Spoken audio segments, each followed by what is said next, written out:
السلام علیکم ورحمۃ اللہ وبرکاتہ. الحمد للہ رب العالمین والعاقبۃ للمتقین والصلاۃ والسلام علی رسولہ الکریم. محترم حضرات، بات چل رہی تھی بنی اسرائیل پر.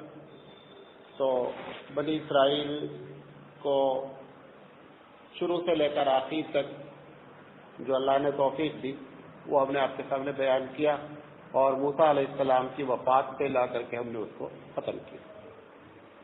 اس کے بعد لوگوں کے ڈیمانڈ کی بنیاد پر یہودیوں پہ تھوڑی سی گفتگو، اور یہودیوں کا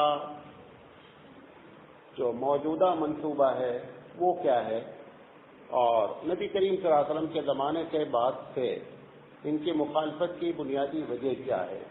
اس پر ہم نے کل آپ سے بات کی تھی کہ ان کی جو لوکیشن تھا وہ آپ کو بتایا تھا میں نے کہ اوس اور خزرج یہ دو قبیلے یمنی قبیلے ہیں جنہوں نے آ کر کے مکے میں رہائش اختیار کی.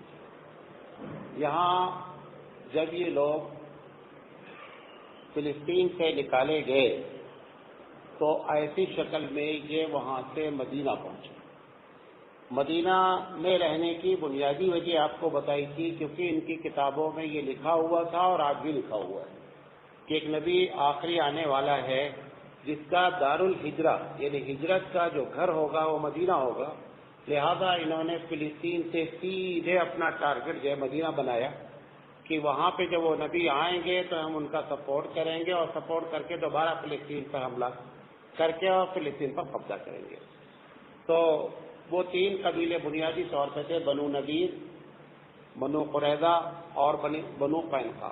یہ تین قبیلے پہلے سے آباد تھے.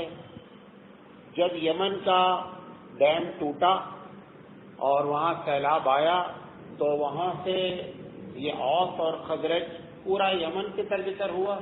اس میں سے یہ دو قبیلے جو ہے وہ آ کر مدینے میں آباد ہوئے، اور ان یہودیوں نے جو تین قبیلے پہلے سے تھے ان کو قبضہ نہیں کرنے دیا. بعد میں ان سے ان کی جنگ ہوئی، وہ قابض ہو گئے اور وہ مدینے پر مطلب شہر میں آ گئے اور انہوں نے ان کو مدینے سے باہر کر دیا. یہاں تک یہ سچویشن میں نبی کریم صلی اللہ علیہ وسلم مدینہ آئے. جب مدینہ آئے تو آپ نے حالات ان کو دیکھے، اور حالات دینے کے بعد آپ نے تین بڑے کام کیے. پہنچتے ہی سب سے پہلے آپ نے مرکز کی تعمیر کی، یعنی مسجد نبوی. اور اوس اور خزرج نے چونکہ دعوت دی تھی آپ کو ہجرت مطلب آنے کے لیے مدینہ پر، لہذا آپ نے اوس اور خزرج کی دشمنیاں کو اللہ سے دعا بھی کیا، اللہ نے مدد بھی کی. ان کی دشمنی جو چلی آ رہی تھی سینکڑوں سال سے وہ ختم ہو گئی. اور مہاجرین جو یہاں سے گئے تھے تو مہاجرین پلس اوس اور خزرج مل کر کے ایک یونٹی ہو گئی. تو آپ نے دوسرا کام یہ کیا کہ وہاں پر بھائی چارگی قائم کی. اور تیسرا کام آپ یہ کیا کہ یہ جو تین قبیلے تھے اور یہ مدینے کے باہر رہتے تھے بنو قینقاع کو چھوڑ کر کے، ان سے خطرہ تھا کہ یہ باہر کے لوگوں کے ذریعے مدینے پر اٹیک کروا سکتے ہیں. لہٰذا آپ نے پہنچتے ہی ان تینوں قبیلوں سے معاہدہ کر لیا. یہاں تک بات میں نے کل آپ کو بیان کی، یاد ہے نا؟ آگے چلتے ہیں. ان تینوں قبیلوں سے جو معاہدہ ہوا بہت اچھا معاہدہ ہوا. آپ کو ابن ہشام کے حوالے سے ان کی ساری دفعات نقل کی گئی کہ کس طریقے سے ہم دونوں آپس میں رہیں گے مدینے میں.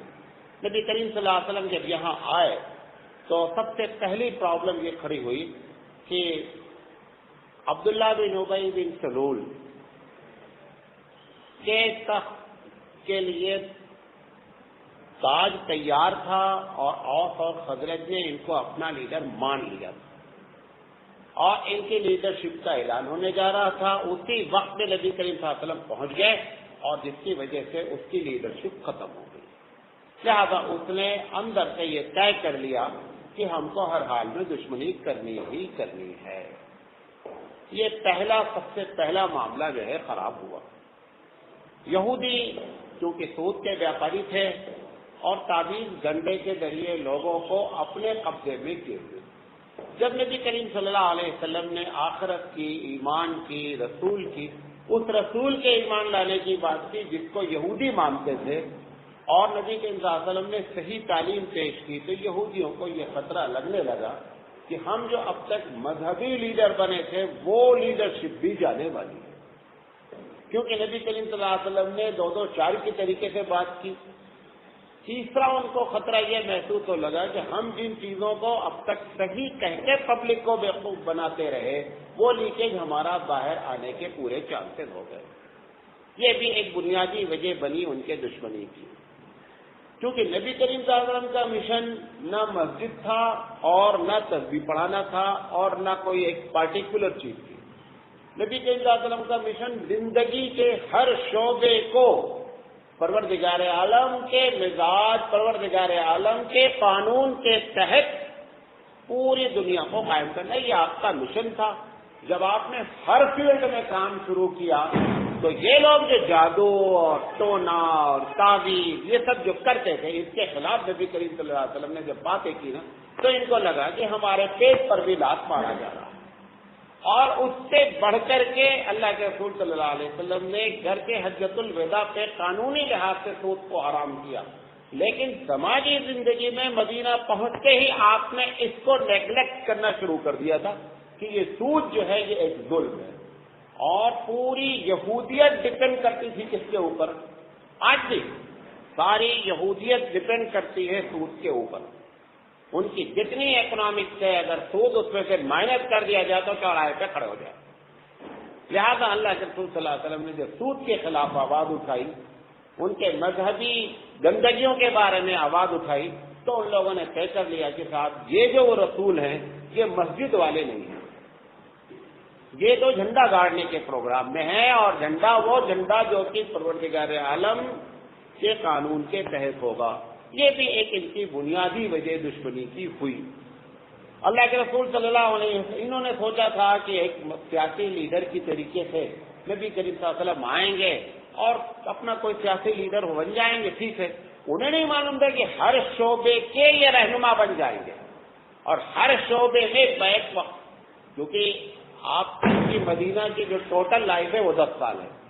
10 سال میں تو ایک لیڈر اپنے محلے میں اٹھتا ہے تو کہیں لوگ محلے والے جان پاتے ہیں کہ کون صاحب ہے، اور 10 سال میں جو عالمی سطح پر نگاہ رکھے ہو تو کتنا وہ ایکٹیو ہوگا اور کتنا ڈیلی اس کی بزی ہوگا۔ تو جن کو وہ سمجھ رہے تھے کہ کام صدیوں میں ہونا ہے وہ نبی کریم صلی اللہ علیہ وسلم برسوں میں کر رہے تھے۔ تو نبی کریم صلی اللہ علیہ وسلم کی یہ جو رفتار تھی کام کی، اس کا مولانا ثانی رحمۃ اللہ علیہ لکھا ہے کہ 24 گھنٹے کا شیڈول اگر حضور کا نوٹ کیا جائے تو کوئی ٹائم خالی نہیں، 24 گھنٹے آپ جو اس پہ لگے رہتے تھے، تب جا کر کے 10 سال میں اتنا بڑا صدیوں کا کام 10 سال میں نپٹا دیا گیا۔ یہ بنیادی وجہ تھی۔ اچھا، ایک کام جو اللہ کے رسول نے یہ کر دیا کہ اوس اور خزرج کی لڑائی ختم کر دی نا، اس سے یہ ڈیوائڈ اینڈ رول کی پالیسی کے تحت کام کر رہے تھے، وہ پالیسی بھی خطرے میں آ گئی۔ لہٰذا اب یہودیت کو اپنا ناکا تنگ نظر آنے لگا کہ ہمارے لیے مدینہ میں ایک بڑا مسئلہ کھڑا ہو جائے گا، لہٰذا اب انہوں نے اسلام کے خلاف سازشیں رچنا شروع کی۔ نبی کریم صلی اللہ علیہ وسلم حتی الامکان چاہ رہے ہیں کہ معاملہ یہ اصل بات سمجھ جائے۔ آپ اندازہ کریں کہ نبی کریم صلی اللہ علیہ وسلم کی دلی تمنا کہ ہم بیت اللہ کی طرف منہ کر کے نماز پڑھیں، لیکن ان کے دل کو رکھنے کے لیے پروردگار عالم نے 16 مہینے نبی کریم صلی اللہ علیہ وسلم کے اس خواہش پر حکم نافذ نہیں فرمایا۔ 16 مہینے مدینے میں آنے کے باوجود بھی آپ صلی اللہ علیہ وسلم بیت المقدس کی طرف منہ کر کے نماز پڑھتے رہے کہ کسی طریقے سے یہ ان کا دل میلٹ ہو جائے، یہ اسلام کی طرف آ جائے، حق وقت کو سمجھ لیں۔ لیکن ان کی جب یہ موسیٰ علیہ السلام کو انہوں نے جو ہے وہ جس طریقے سے ستایا، آپ کے سامنے پورے میں نے واقعات 14 پارٹ میں بیان کیے، تو نبی کریم صلی اللہ علیہ وسلم کی خواہش کے باوجود بھی کوئی معاملہ نہیں بنا۔ آخرکار پروردگار عالم نے 16 مہینے کے بعد ہجرت کے محمد اعظم سے کہا کہ آپ اب آج سے بیت اللہ کی طرف منہ کر کے نماز پڑھیں گے۔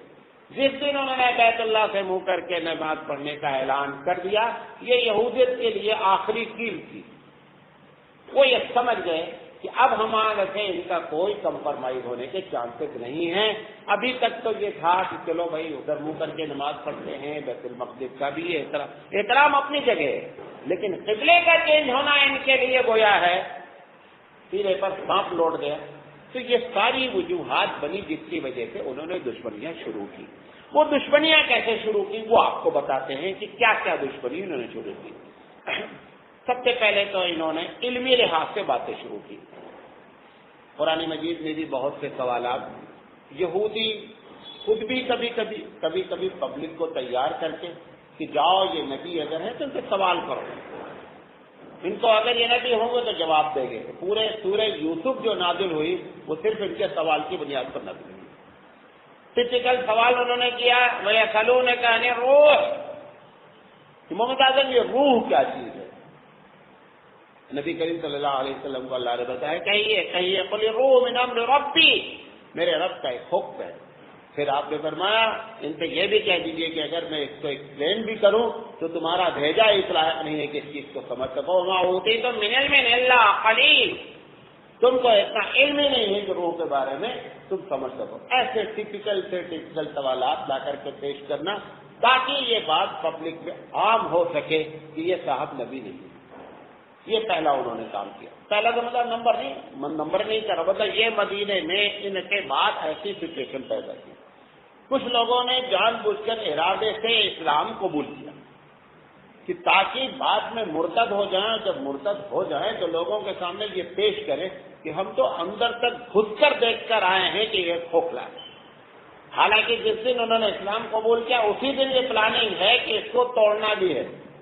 تو باقاعدہ پلاننگ سے اسلام قبول کرتے, 2 4 6 مہینہ اسلام میں رہتے, اس کے بعد وہاں سے پلٹ کر کے آتے. جب پھر یقینی بعد لوگ پوچھنا شروع کرتے نہیں آپ کو معلوم نہیں دور کے دول تو آنے ہیں, اور جب اب اندر گھسو تو معلوم ہوتا ہے کہ اس کے اندر کیا کیا ہے. اب وہ لوگ بھی جو ہے نا متاثر ہوتے جناب یہ بندہ تو اسلام قبول کر چکا تھا, یہ جو بات کہہ رہا ہے اس کے بعد میں کچھ نہ کچھ تو دم ہوگا. یہ اس طریقے سے بڑی آج بھی کتنی سازشیں یہود ہیں, بڑی سازش کے ساتھ کام کرتے ہیں, بڑی پلاننگ کے ساتھ کام کرتے ہیں.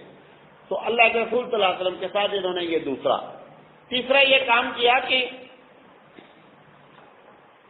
اگر کوئی آدمی مسلمان ہو جاتا, کیونکہ ساری معاش پر ان کا قبضہ تھا, تو جو لوگ مسلمان ہو جاتے اور ان سے بیچارے سے قرضہ لیے رہتے بیچارے مسلمان لوگ, اللہ کے رسول صلی اللہ علیہ وسلم کی بھی آخری وقت میں گرادی ایک یہودی کے یہاں گروی رکھی. تو اکنامیکل پوزیشن تو ان کی بڑی اسٹرانگ تھی.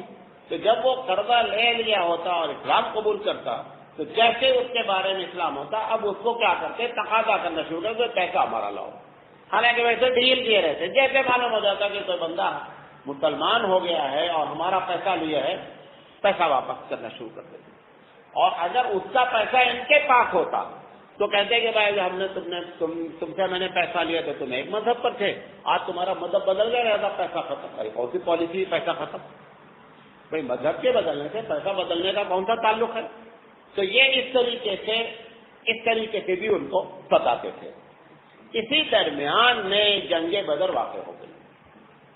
جنگ بدر جب واقع ہوئی تو یہ اندر بہت خوش تھے کہ ان کی لمیٹڈ نمبرز ہیں اور قریش کے زبردست لڑاکو لوگوں سے ان کا سابقہ ہے, اپنے آپ اسلام کی ساری لپیٹ دی جائے. لہٰذا اندر انہوں نے ساری پلاننگ کر لی کہ جیسے کوئی سرکار آنے والی ہوتی تو منسٹری کی پلاننگ پہلے سے ہو جاتی ہے, کہ انہوں نے ساری پلاننگ کر ڈالی کہ اب یہ جو بدر کا واقعہ پیش آنے جا رہا ہے اس میں کیا ہوگا, ختم ہو جائے گا معاملہ. اللہ کے رسول صلی اللہ علیہ وسلم نے اپنے رب کے سامنے دعا کی اور جو جملہ کہا اللہ کے رسول صلی اللہ علیہ وسلم نے کہ پروردگار عالم اگر آج آپ نے ان 313 کی لاج نہیں رکھی تو اس دھرتی پر اب آپ کا نام لینے والا قیامت تک کوئی نہیں رہے گا. مولانا ہمارے سایہ مولانا اشاق صاحب کہتے ہیں کہ اگر اللہ کا نام دھرتی پر کوئی نہ لے تو اللہ کی صحت پہ کیا فرق پڑتا ہے. حدیث ہے, بخاری کی حدیث ہے کہ ساری دنیا پروردگار عالم کی مخالفت پر تل جائے تو رب ذوالجلال کی صحت پر کوئی فرق نہیں پڑتا. اس کی خدائی میں ہماری عبادت سے نہ اضافہ ہوتا ہے نہ نقص ہوتا ہے. تو حضرت محمد صلی اللہ علیہ وسلم یہ جو اللہ سے کہہ رہے ہیں کہ اللہ آج تو نے 313 کی لاج نہیں رکھی تو اس دھرتی پر قیامت تک تیرا نام لینے والا کوئی نہیں رہے گا.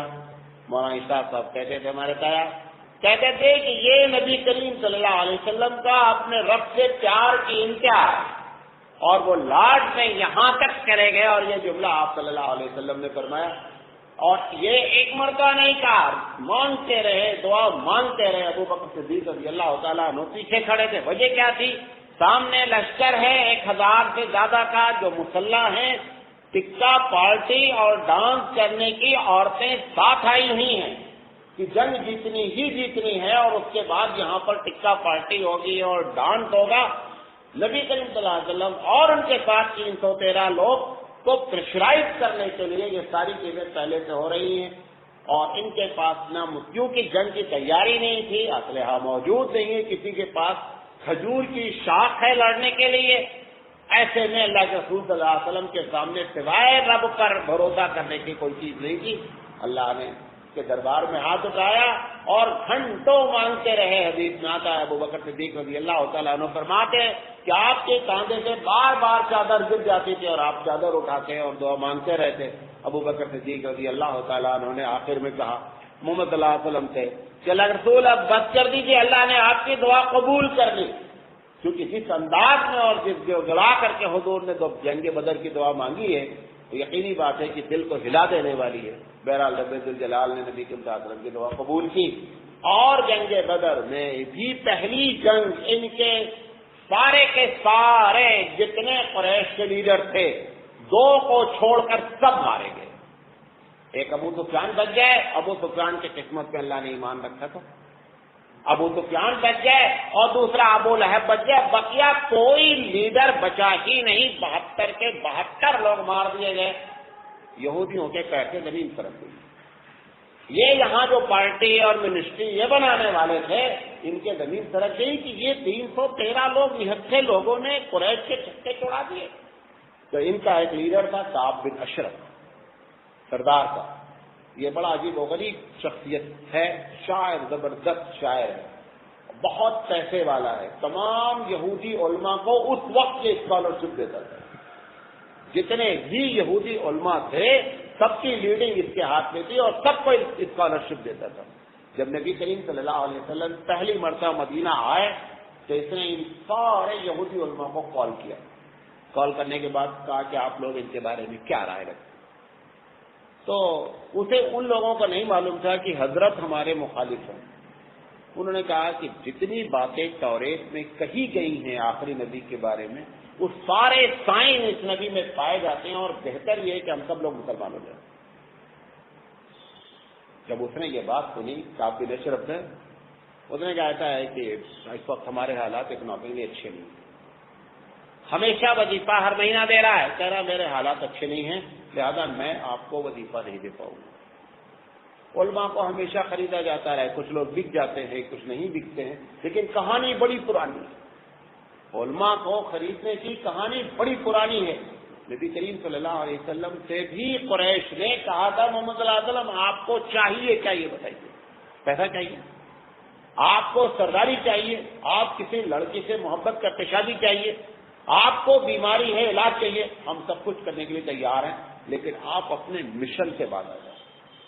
اللہ کے رسول صلی اللہ علیہ وسلم فرمایا کہ اگر دائیں ہاتھ میں سورج رکھ دو اور بائیں ہاتھ میں چاند رکھ دو پھر بھی ہم اپنے مشن سے باز آنے والے نہیں ہیں، یا تو ہم اس دنیا سے چلے جائیں گے یا رب ذوالجلال کا دین غالب ہوگا، لیکن مشن سے کبھی بھی جو ہے وہ ریورس نہیں لے سکتے۔ سلیمان علیہ السلام کے بارے میں بہت مشہور ہے، سلیمان علیہ السلام نے جب بلقیس کو لیٹر لکھا کہ تم شرک پرست ہو اسلام لے آؤ، اس نے کاؤنسل کی، میٹنگ کی اپنی، اس نے کہا کہ ایسا ایسا خط ہے، اس وقت کی سپر پاور تھی، تو لوگوں نے کہا بھوکا آدمی ہوگا وہ پیسے ویسے بھیجو شانتی ہو جاتا ہے۔ گھوڑے اور گدھوں پر جواہرات اور سونے اور چاندی لاد کر کے بھیجے گئے سلیمان علیہ السلام کا منہ بند کرنے کے لیے کہ آپ اپنے مشن سے باز آ جائے۔ وہاں جب پہنچا تو سلیمان علیہ السلام نے تو اس سے کہا تھا کہ آپ میری بات کا جواب دیں، آپ اسلام لاتی ہیں یا نہیں لاتی ہیں، میں آ کر کے آپ کو بتاؤں۔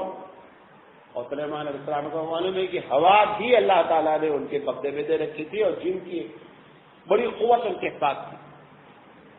جب آیا ہے وہاں پہ دروازے پہ تو لگا ہوا سونا جواہرات، سلیمان علیہ السلام نے کہا بل انتم بہدیتکم تفرحون، کا یو ٹرن لینا اتارنا نہیں ہے، جتنے گھوڑے آئے ان پہ یوں ٹر لو اور ان کو بتا دو بیگم سے کہ میں آ رہا ہوں. جب یہ وہاں سے سامان وہاں پہنچا اور پھر کونسل میٹنگ ہوئی تو اتنے سب لوگوں نے کہا بھائی یہ دوسرے طرح کا آدمی ہے. جتنا پیسہ آپ نے بھیجا تھا اتنے پیسے میں اگر وہ پیسے کی وجہ سے مشن چلا رہے ہیں تو ان کو کیا ہونا تھا؟ پیسہ قبول کر لینا تھا. ہاں ٹھیک، ایسے خریدا جاتا رہا ہے. اس نے علماء کو خریدا تھا. علماء کو جب اس نے واپس کر دیا تو علماء نے میٹنگ کی، یہودی علماء نے، کہ یار یہ تو پیٹ کھائیں گے کیا؟ آپ کے اس شہر میں ایسے واقعات ہوتے رہتے ہیں. مسجد کے متولیان کے خلاف اگر امام صاحب صحیح بات کہہ دے تو امام صاحب کا پتا کاٹ دیتے ہیں. ایک امام کو میں جانتا ہوں، مسجد کو بھی جانتا ہوں. امام صاحب نے ایک دن دعا دور سے نہیں پڑھی فرض نماز کے بعد. اس کو امام صاحب کو انہوں نے نوٹس دے دی کہ آپ کل سے چھوڑ دیں. کیوں صاحب؟ آپ نے دعا نہیں پڑھی. بھائی دعا نہیں پڑھی، پہلے پوچھنا چاہیے تھا کہ دعا سنت ہے، سنت کی خلاف ورزی کی ہے، فرض چھوڑا ہے، گناہ کبیرہ کیا، کون سا کام کیا اس نے؟ لیکن یہ پیسے والوں کا مزاج ہوتا ہے کہ ایسے علم والوں کو خرید کر اپنے چنگل میں رکھنا اور اپنے مرضی کے تحت ان سے کام کرانا. کوئی بھی عالم جس مسجد کے اندر میں ہوتا ہے اگر وہ اس میں خود مختار نہیں ہوتا ہے تو ان پورے ممبروں کے بیچ میں ایسا ناچتا ہے جیسے کہ وہ گھوڑا. سارے امام کی کیفیت ہی کر دیتے ہیں متولیان مسجد. اور 90% وہ لوگ متولی ہیں جو کنوقتہ نمازی بھی نہیں. ایسے لوگ متولی بنتے اس مسجد سے، مسجد کا نام سجدہ گاہ ہے. مسجد کے معنی عربی میں ہوتے سجدہ گاہ کے. ایسے لوگ مسجد کے متولی ہوتے جن کو حرام حلال کی تمیز نہیں، سود کھاتے ہیں، شراب پیتے ہیں. وہ امام کا بیچارے کبھی سود کے خلاف بول دیے تو ان کا پتا کٹ گیا، کبھی شراب کے خلاف بول دیا تو ان کا پتا کٹ گیا. علماء کے ساتھ ہمیشہ ہوتا رہا ہے اور ہمیشہ علماء حق اسی طریقے سے پوری دنیا میں مظلوم ہوتے رہے. احمد بن حنبل رحمۃ اللہ علیہ نے فتویٰ دیا کہ قرآن اللہ کا کلام ہے.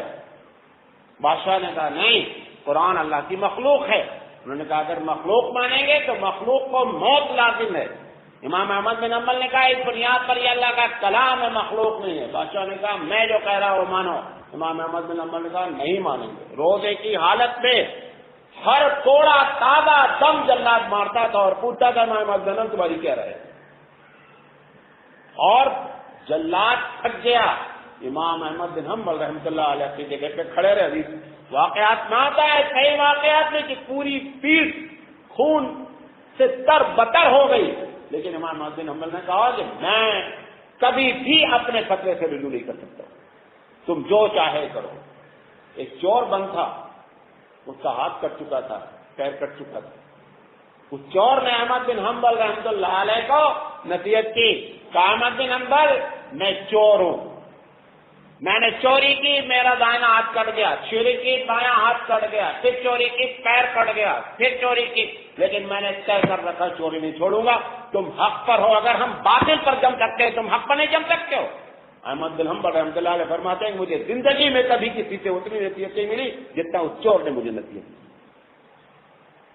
ہمارے یہاں بہت بڑے کا ہے، کبھی آپ کو ایسی داستانیں سنائیں گے کہ آپ انگلی دبا لیں گے. علامہ سرخسی رحمۃ اللہ علیہ کو اندھے کنویں میں قید کر دیا گیا. بادشاہ لوگ کنواں بناتے تھے اور ایسے، حالانکہ یہ کوئی مجرم نہیں ہے، یہ صرف نظریاتی اختلاف ہے. ان کو قید کیا گیا، اسی کنویں میں کھانا لٹکایا جاتا تھا، اسی میں وہ سوتے تھے، اسی میں پیشاب کرتے تھے، اسی میں پخانہ کرتے تھے. ان کے ساتھ شاگردوں نے اجازت دی کہ ہم لوگ ان سے درس حاصل کرنا چاہتے ہیں، حضرت نیچے سے پڑھائیں گے اور ہم اوپر پڑھیں گے. نیچے سے امام سرخسی رحمۃ اللہ علیہ درس پڑھاتے تھے، اوپر ان کے شاگرد پڑھتے تھے. آپ کو میں دیکھا ہوگا 27 جلدوں میں کتاب لکھی ہوئی تھی، حضرت نے نیچے سے بولا ہے اور وہ کتاب لکھی گئی ہے. تو ہمیشہ علماء کے ساتھ ایسا ہوتا رہا. یہ یہودی علماء انہوں نے یہ بات کہہ دی، اس کے بعد میٹنگ کی، کا معاملہ پیٹ کا ہے، یہ کعب بن اشرف جو کہہ رہا ہے بات مان لینی چاہیے. پھر یہ لوگ مل کر آئے، کہا حضرت آپ سے جو بات ہوئی تھی ہم لوگ آپ کی بات سمجھے نہیں، اور آپ جو کہہ رہے ہیں وہ بات صحیح ہے، اور یہ جو ہمارے توریت میں لکھا ہوا ہے کہ اس کی آخری نبی کی نشانی ہوگی وہ ان کے اوپر چسپا نہیں ہوتی. انہوں نے کہا اب بات سمجھ میں آئی تمہارے. پھر اس کے بعد ان کے اسکالرشپ جاری کیے گئے. ایسے حق بات کو دبایا جاتا ہے اور ایسے علماء سے غلط بات کہلوائی جاتی ہے. یہ وہ کعب بن اشرف ہے. یہ بدر کے بعد مکے گیا. جو بتانا چاہتا ہوں اصل بات, مکہ گیا اور مکے میں جا کر کے, چونکہ بہت بڑا شاعر تھا, اس نے مرثیہ پڑھا اور کہا کہ تم سب چوڑی پہنے ہوئے لوگوں, 313 نے تمہارے چھکے چھوڑا دیے, تمہیں لعنت ہے مردوں کہ نامردوں. ابو سفیان اور ان کی عورتوں کو وہ باتیں کہی اس نے کعب بن اشرف نے کہ سارے لوگ خانہ کعبہ کے خلاف پکڑ کر کے انہوں نے عہد کیا کہ جب تک بدر کا بدلہ نہیں لے لیں گے تب تک چین سے نہیں سوئیں گے. کچھ لوگوں نے کہا نہائیں گے نہیں, کچھ لوگوں نے کہا بال میں کنگھی نہیں کریں گے, کچھ نے کہا تیل نہیں لگائیں گے. یہ کعب بن اشرف, حالانکہ یہ نبی کریم صلی اللہ علیہ وسلم کے مدینے آ کر معاہدے پر اس کا بھی سگنیچر ہے, کل بتایا تھا اس کا بھی سگنیچر ہے معاہدے پر کہ ہم لوگ مل کر کے رہیں گے اور کبھی آپس میں انتشار پیدا نہیں کریں گے. انہوں نے یہ سازشیں شروع کی. یہ بھی ایک سازش تھی. کعب بن اشرف جب وہاں سے آیا, اب اس کے تو حالات خراب تھے کیونکہ بدر کا واقعہ پیش آ گیا اور مسلمانوں کا مورال ہائی ہو گیا. رب ذوالجلال نے جو ہے وہ نبی کریم صلی اللہ علیہ وسلم کی شان بلند کر دی.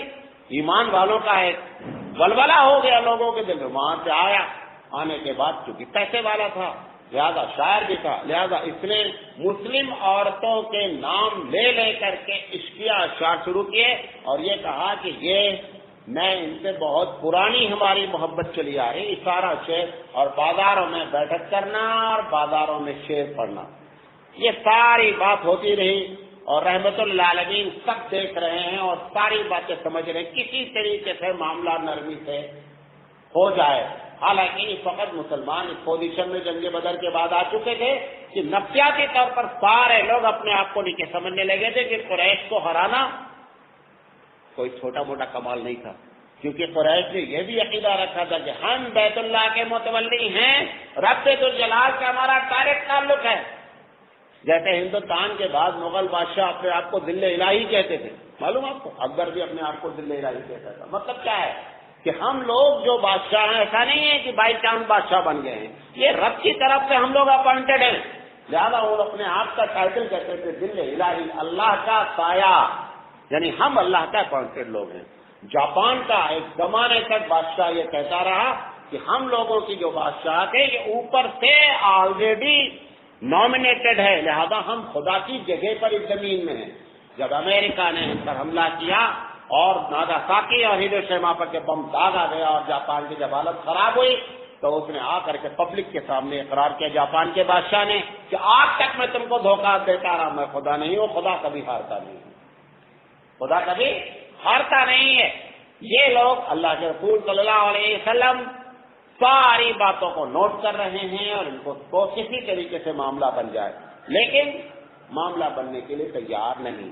ایک بات کہہ کر کے اب اللہ کے رسول صلی اللہ علیہ وسلم نے لازم سمجھ لیا کہ کسی طریقے سے اب ان کا اگر جواب نہیں دیا جائے گا تو معاملہ بگڑ جائے گا.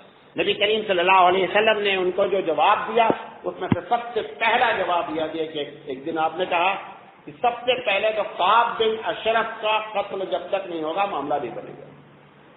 آپ کو معلوم ہے صرف 2 آدمی ہیں جن کے قتل کی خواہش نبی کریم صلی اللہ علیہ وسلم نے کی, اور یا پھر 8 یا 7 لوگوں کے بارے میں مکے میں آپ نے کہا کہ اگر یہ بیت اللہ کا خلاف بھی پکڑے گا تو ان کو مار دیا جائے.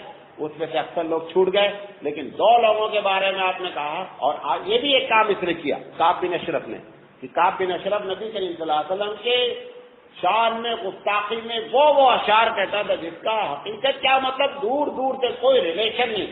ایسے ایسے الزامات نبی کریم صلی اللہ علیہ وسلم, صحابہ بھی سن کے تھک گئے, نوجوان بھی ہوتے ہیں, جوشیلے بھی ہوتے ہیں, اپنے رہنما سے اور پھر نبی سے سید الانبیاء سے محبت بھی ہوتی ہے. انہوں نے کہا اللہ کے رسول اجازت دیجیے اس کا کام تمام کریں. یہ ایسے آپ جس طریقے سے اس کو سیدھی انگلی سے سمجھانا چاہ رہے ہیں کہ نکالنا چاہ رہے ہیں, سارا چیز سیدھی انگلی سے نہیں نکلتا, کبھی کبھی انگلی چوڑی کرنی پڑتی ہے. نبی کریم صلی اللہ علیہ وسلم نے کعب بن اشرف کے بارے میں ایک دن خود کہا کہ کون ہے جو کعب بن اشرف نے مجھے نجات دلائے. ایک صحابی کھڑے, اللہ کے رسول آپ مجھے حکم کیجئے اور میں کعب بن اشرف کو بتاتا ہوں کہ اس کے اشعار اور اس کی مردگی اور اس کا پیسہ کتنا پاور رکھتا ہے, آپ دیکھیے گا. اللہ سے آپ دعا فرمائیے.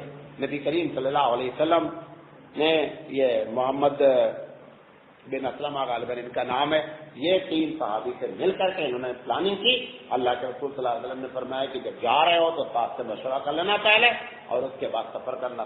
اس بندے کے قتل کا نبی کریم صلی اللہ علیہ وسلم جنت البقیع کے مقام تک ان کو رخصت کرنے آئے، کیونکہ اس طرف اس کا قلعہ تھا، رخصت کرنے آئے، ہاتھ اٹھا کر کے دعا کی کہ پروردگار عالم ان کو ان کے مشن میں کامیاب فرمائیے اور ان کی حفاظت فرمائیے۔ یہ کہہ کر کے اللہ کے رسول صلی اللہ علیہ وسلم نے ان کو الوداع کہا۔ انشاءاللہ زندگی رہی تو منڈے کو بات کریں گے کہ اس قتل میں کیسے یہ لوگ کامیاب ہوئے اور نبی کریم صلی اللہ علیہ وسلم سے آ کر کے کس طرح انہوں نے صلاح دی۔ دعوانا الحمدللہ رب العالمین، سبحان اللہ بحمدہ، سبحانک اللہم وبحمدک، اشہد ان لا الہ الا انت۔